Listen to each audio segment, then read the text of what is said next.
This is a Momentum Media production. Real Estate Exposed.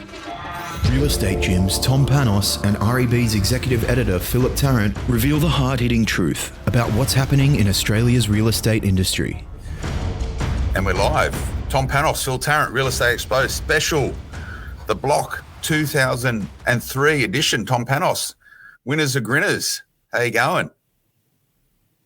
All good, man. I'm really excited. I'm really happy. I've been away. I did a conference for you guys on Thursday and Friday. Then I took the plane straight from there, went to Melbourne. The auction was on Saturday, Phil. I know people watch it on a Sunday, but the auction was on Saturday. So I've been in Melbourne on this weekend, and yeah, like you saw it, we were liaising on the phone. Hey, you know what's the most bizarre thing? On TV, my auction went there for 2 minutes. In real life, it went for 49. I had the longest auction. Longest auction, probably on the block from the minute I started to the minute I finished. But, you know, that's edits and TVs, and that's how it works. And I've got to tell you, I feel this morning for the auctioneer on property number 3. Because there's a lot of chatter. I mean, I went to the gym and I've had a coffee at a place, and all people would say, "Oh, what about that guy?" Man, I watched that auction, Phil. Listen, the edit, it's all in the edit. You come from a world of media, right? And you know that you can say a whole paragraph, but they take one sentence out of that paragraph, exclamation mark finishes, and you're defined by that sentence. Yeah. Right? But anyway, I'm over the moon. Phil, without trying to sound like too much of a boaster, 2 years in a row, back to back, only auctioneer that's got 5 million on both properties last year and this year. Last year broke the record in the history of the block, 1.6 over reserve, never been done. And they said it will never be happen again, and it did. Got even a higher one, 1,650. So they won 1,750. They win 1,750. Yeah, that's a nice check for those two, and good luck to them. And for all those contestants who, you know, gave up time, energy, and effort, time away from families in their careers to do that. You know, it's a big commitment. It's good they get an outcome from it. But a couple of observations from me, Tom, as a consumer of the block, and I'll caveat a few things here. Number one, the only episode of the block that I watched this year was the last one. I had no idea going into it. I'm sort of a bit beyond watching the trials and tribulations of the inter-house fighting and all that sort of stuff. It's not for me. So I watched the last one just so I can have this chat with you every single year. And to your point, Tom, what the block does not show on TV, mate, I watched it over a nice glass of champagne, and we were obviously texting. I was trying to get the inside word on it. Mate, it looked like, I'm going to say it looked like your house, the way they edited it, and you talk about the edit, would have gone for that anyway without the skills of you as an auction. You said a couple of words, mate, and it went up to $5 million, you know, and it's all about the edit, absolutely all about the edit. I'd take the point around the other auctioneer on house number 3, which was a Christie's of Brett's one. Only made 75 grand. You know, that's a big knock on the chin for those guys. Particularly, they probably thought going into it they're going to be instant millionaires like the original 2 houses. But that's the first point. The second point, Tom, is, and we're obviously, this is Real Estate Exposed. We're streaming live on Tom Panos's Facebook page and social media. Also REB. We're also running this across real estate business and smart property investment and some of their other products here. The block is not a show about property. The block is, it's entertainment at best, because in any environment, in any market conditions, if you were going to auction that first house that you auctioned, Tom, it wouldn't have gone for $5 million. It's just impossible that it would have gone for $5 million when the reserve was set at 3.2. So the reserve is way out of whack, or someone's way overpaid for it, and it's got to be the latter. Have they overpaid for that property? Is it worth $5 million? No, it's not. If you ask for a normal consumer, even Kylie Charlton, see Kylie on here, she works that area. That's the area she works. I've already spoken to agents that work that area. Values of properties in that area hover around the $2.5 million, right? So the answer is no. The answer is most of the other properties, roughly, they went for around 3, except for one other that went for 4.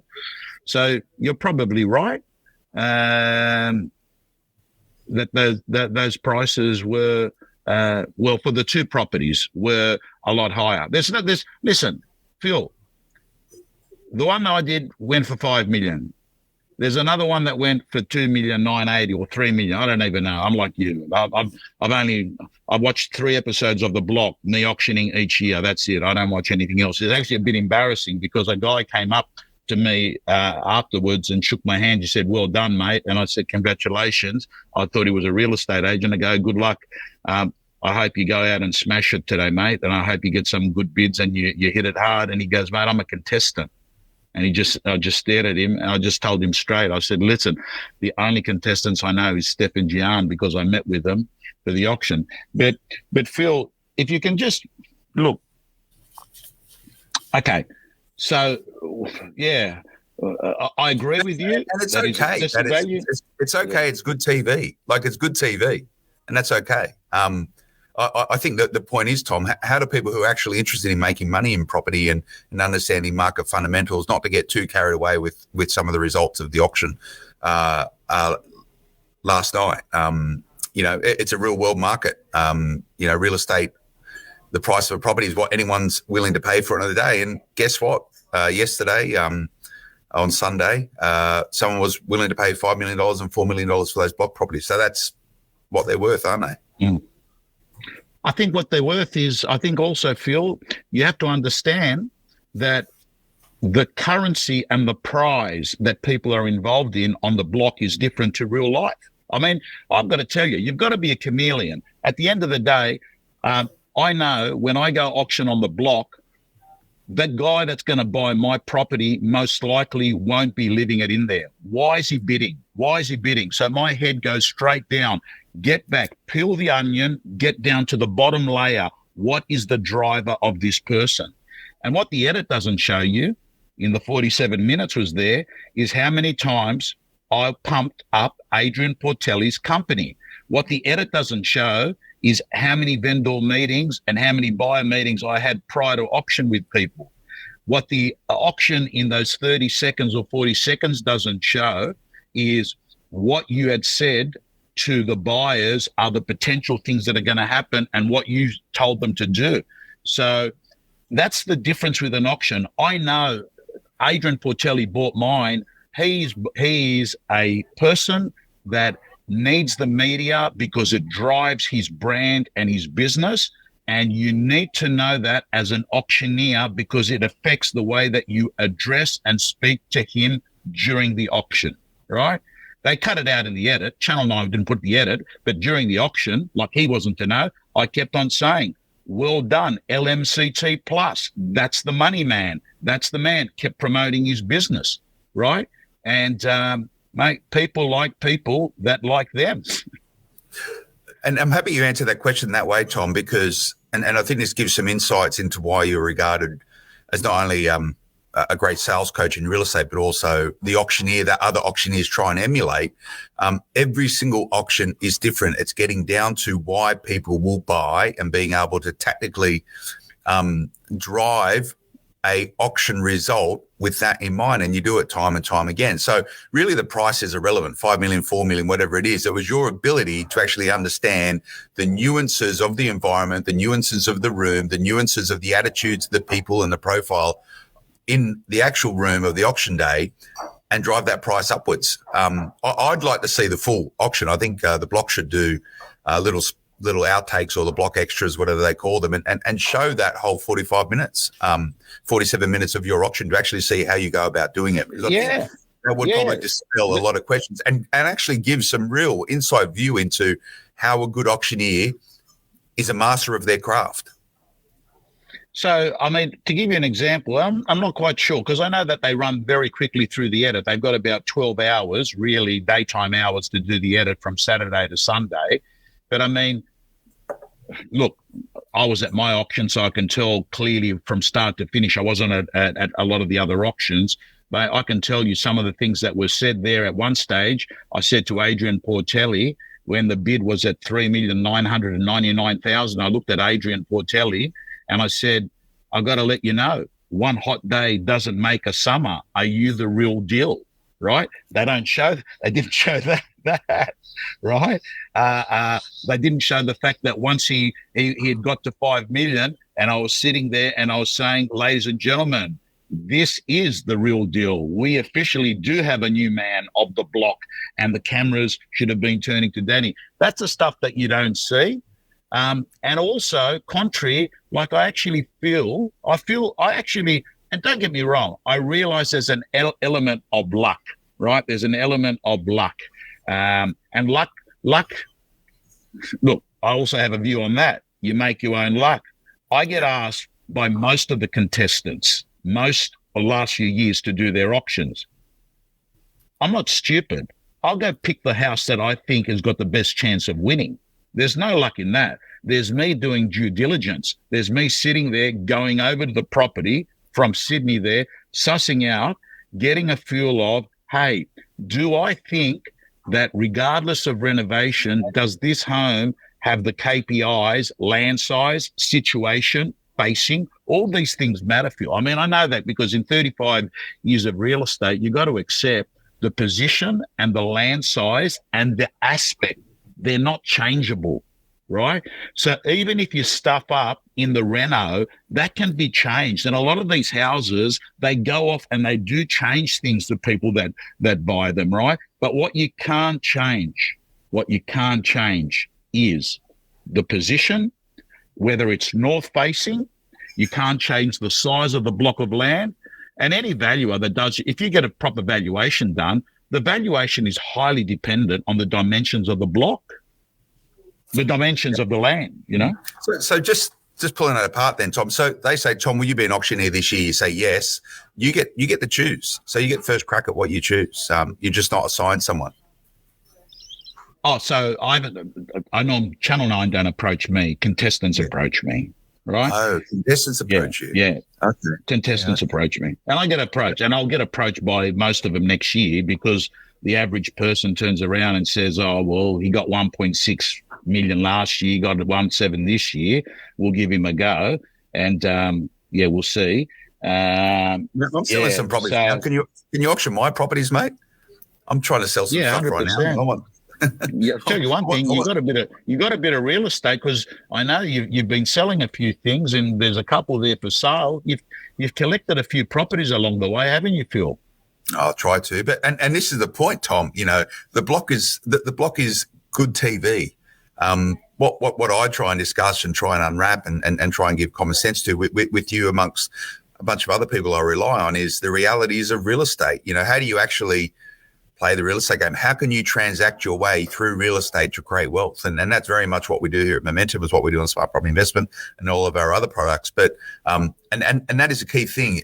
Viewers need to understand that what they see on the block might not necessarily play out like that in the real world. However, I am conscious of the work that goes behind the scenes with a lot of these auctions, and contestants approach you. They would get probably go through the same listing process, I would imagine, with identifying an agent. What you said is absolutely critical. That the work that happens before auction will dictate and determine what happens on auction day. So you need a really good agent, you need a really good strategy, and you need to actually understand and have your auctioneer well briefed in about what your expectations are, but also how they're going to play that auction game. So how many pre-auction meetings did you do, Tom, with potential buyers? And this is the big, you read the mainstream media, they'll say, oh, this is all beaten up and rigged and stuff because all this happened beforehand and stuff. That's how auctions work, right? Yeah, so firstly, Phil, there's a thing called the game plan. And for me, the game plan, whether I'm doing the auction on the block or whether I'm doing an auction, normal, traditional real estate, first thing I want to ask you is reserve. I want to know what the no less than figure is, which means no less, don't start less than this. I need to understand in my head, and I agree with the clients and with the agent, what are the minimum increments I'm going to take at various price points. That's very important. What are the increments at various price points? I didn't have to do it on the block, whether it was edited or not edited. It didn't happen on that block. But every Saturday, I'm saying no to bids because I am not going to get caught up and hung on a low bid. So this is what can happen if you get smart bidders. They put in a low bid, no one else bids, they put you under pressure, you take it, then another person comes along and gives you only a small bid, no one else is bidding, you take it, and before you know it, you're hung down with a hook at a low number, and then you're sort of getting to a position where you're begging for bids. And I never beg for bids. If you have a look at it, I threaten. My approach is very aggressive. The only power an auctioneer, Phil, has is the ability to threaten to sell, to take the property away from someone. That's the only thing. Sitting there and saying, please do it, please, please, that ain't going to change someone's mind, right? To answer your question, Portelli, between myself, the agent, Portelli would have probably had 10 interactions prior to auction. 10 interactions prior to auction. I had meetings with everyone. There was other bidders there. Like Danny, I speak to him prior to auction. Adrian, the other bidder that is represented by Frank, I speak prior to auction. I speak to them. I suss them out. I understand. And the most important thing is, I've got to say, Phil, a guy summed it up yesterday when I was in Melbourne because he watches my Facebook auctions. He goes, I think people like the fact that you don't come across as this stock and station auctioneer type guy. You come across as a guy that is talking bids, not calling bids, right? I talk to people at an auction the way I would talk to them at the pub. You don't hear me saying, 80 the bid. You know, it's not, you know, and part of it is I've been trained to understand that you can't assume, Phil, that everyone's going to understand you. We live in a very cultural, diverse, you know, world, right? You got to work with people at where they're at. I mean, yesterday I did an auction. Yesterday afternoon when I came back, I did an auction, and I insisted, Phil, that the person be writing down the bids and showing the buyer. Phil, I'm going to ask you a favor. I'm going to get you to keep talking for a moment. I've got to urgently take a phone call, right? Because they're waiting for me, but I want to continue this conversation. Maybe can you give me a minute or two? Sure, I can. You know, I want to give everyone a real world insight to Tom Panos while he's on the phone. What he's chatting about there, and thanks, Tom, for throwing me the deep end. But Tom does mention the point around what you see, Tom, on his Facebook Lives and his Instagram and his TikTok and all his other social channels is very much the Tom Panos you see any given day. And I speak to Tom quite at a reasonable level. We normally text each other on a Saturday, and I get sort of the inside word on auctions. It helps sort of frame my decision making around real estate and just really measure the market. But I do trust his insights and where he thinks the market's going. But what you do see with Tom Panos, as he's in his public persona, is absolutely what you see Tom behind the scenes. He doesn't change his language. He doesn't change his demeanor. He doesn't change how he goes about doing his things. And I think that's what resonates with people at auction days. He spoke about being, the chameleon, and I think he does it very, very well. He can, and for those of you who don't know which areas Tom operates within, he operates around the inner city, the Belmore, the Bankstown areas, which has a very culturally diverse environment, and he's able to connect and resonate with most people. And I think the reason why is that, and he sort of mentioned it there, I see he's back online, it's this sort of element of vulnerability, which I think resonates with people. He's not the stock and station agent. He's not the traditional auctioneer that you would expect to be. He shows, he shows his vulnerabilities, and he shows he's the everyman, and therefore that resonates. And I think that's what gets the results that he gets. But I mentioned it before, last night was a masterclass in auctioning. It's your job as the auctioneer is to get the absolute best price you can for the seller. And there's many, many different ways you do that, but you need to actually understand the psychology of why people are buying and the psychology of how people bid. And Tom won't tell you too much about this, but he's actually quite reasonably well academically qualified with undergraduate and postgraduate degrees in business coaching, a lot of it around psychology. So he certainly uses that. He hides it. He hides it well in the shadows, but he uses that every single day to do his job in a highly effective and skillful way. And that's what I like about Tom, amongst other things. So Phil, look, all I'll say, and I'm not for one moment do I not take into account there's an element of luck for vendors and agents at auctions. I see that all the time. A buyer pulls out of nowhere, comes in and bids, hasn't even looked at the property. They're the neighbor. Neighbors go crazy on it. And then there's bad luck. I had bad luck yesterday with a property at Belmore. There was, 3 people pull out of the auction on the day of the auction because they read an article which scared them, which was not factual. And it was just bad luck for that vendor that this article appeared on the day of the auction. That's luck, right? And again, you make your own luck, Tom. But look, just on that point very quickly, and I don't know what article you're referring to, but no doubt it was probably around interest rate increases, which may happen tomorrow when the Reserve Bank of Australia meets the first Tuesday of the month. This is the new Reserve Bank Governor's first announcement. And we note that next year that the cadence of RBA meetings is going to scale back a little bit, so maybe less chance for them to raise rates. But was that article around potential rises in interest rates, Tom, and therefore they didn't want to bid? That's what happens. Yeah, it was. And that's, they never showed up.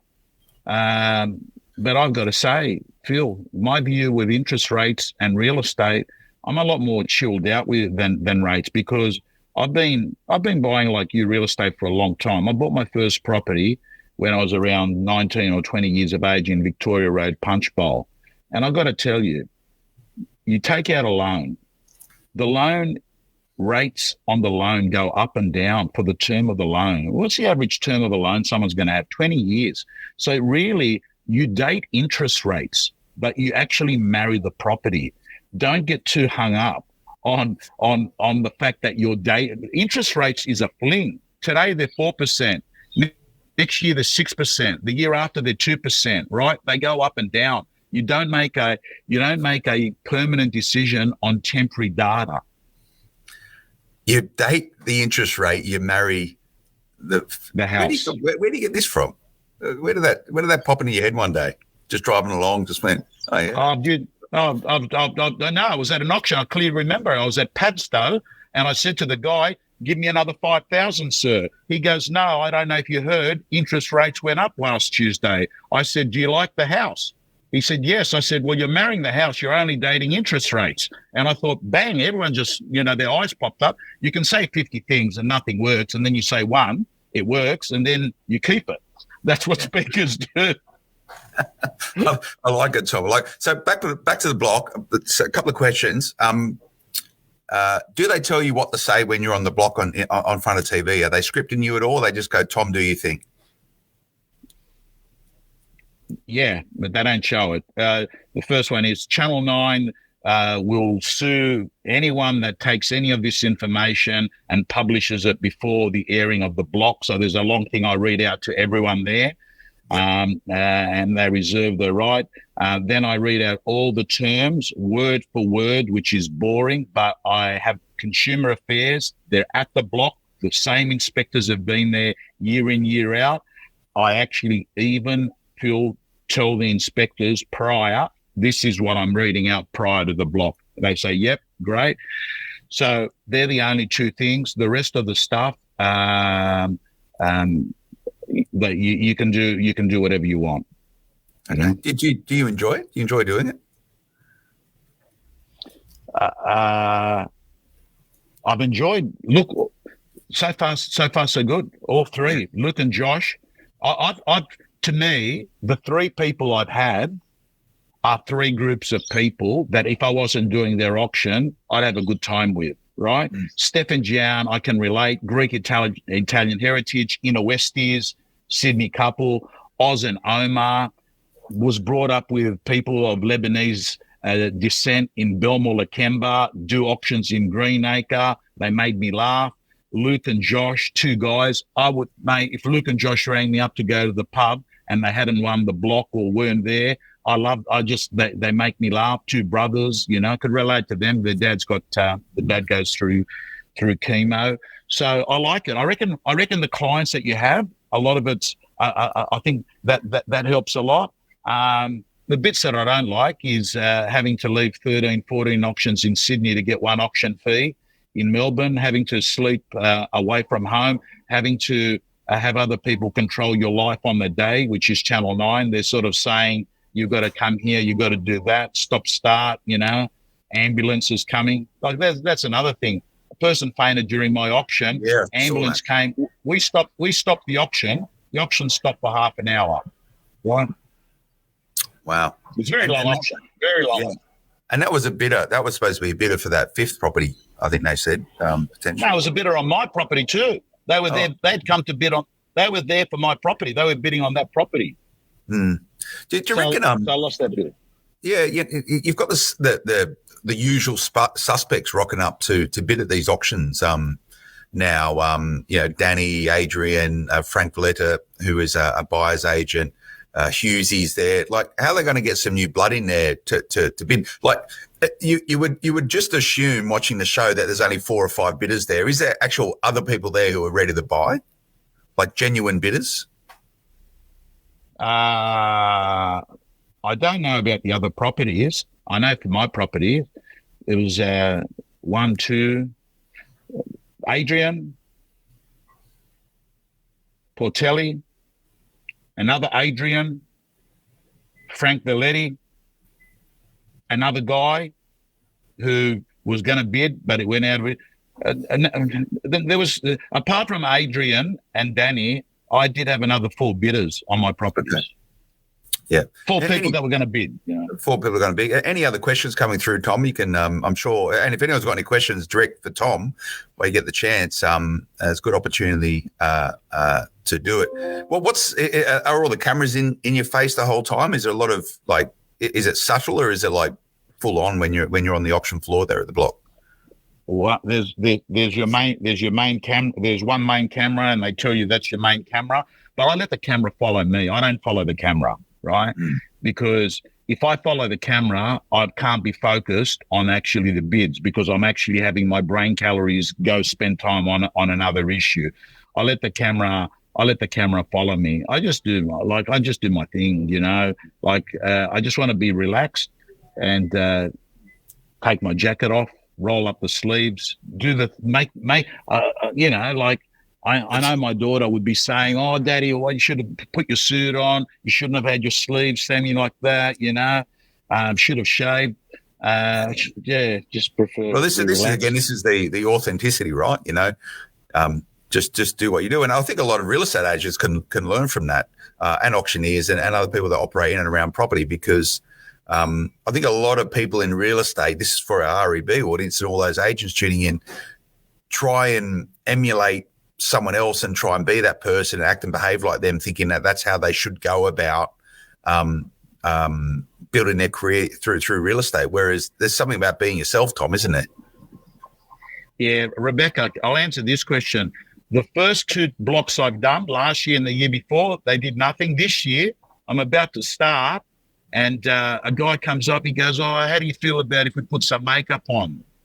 I said, "We didn't do it the year before. The year before," he goes, "I'm telling you, you're going to look better."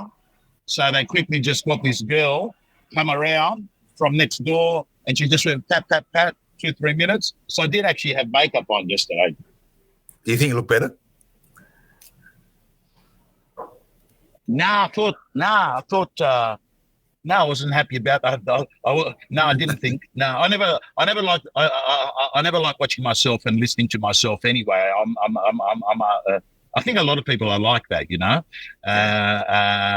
Yeah. So Phil, we got about 2 minutes. Yeah. Yeah. Okay. Did you watch a block with your family last night? No. My daughters never watch it. My wife, no, I watched it. I watched it on my own. Yeah. Okay. They Awesome. they haven't watched it, you know.